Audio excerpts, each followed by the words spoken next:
Let's consider this question also. How do we find the derivative of this function implicitly? Well, to do this, let's start with this. Differentiate x squared y squared using product rule.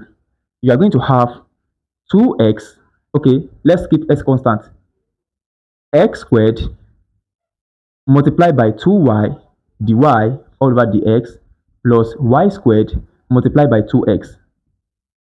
Do you understand? According to product rule, keep x squared constant, differentiate y squared.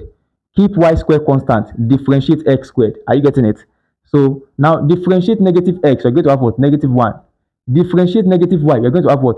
Negative 1. And then now you're going to multiply that derivative by dy dx. Are you getting it? As stated earlier.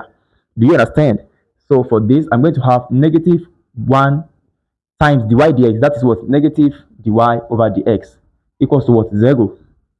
Okay, now the next step is that you have to separate the term. Those terms that is attached to dy dx, you have to separate them.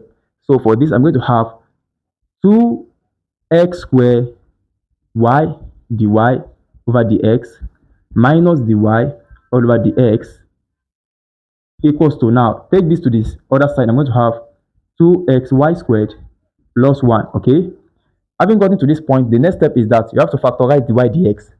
So I'm going to have dy all over dx multiplied by 2x squared y minus 1 equals to 2x y squared plus 1.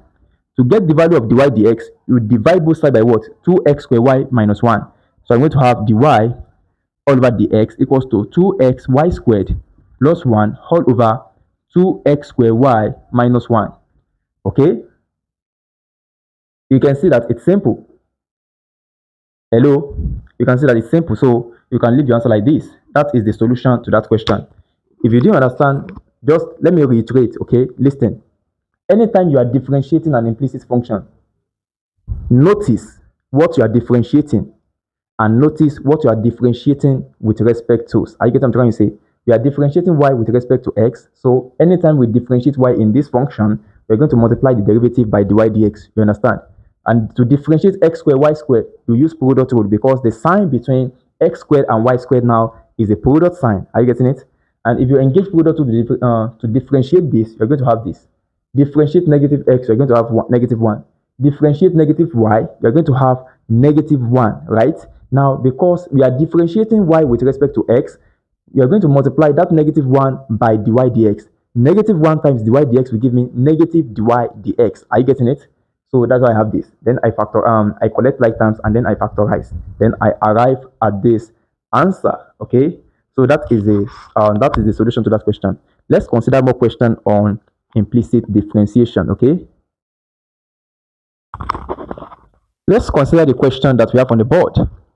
We are asked to differentiate this function implicitly.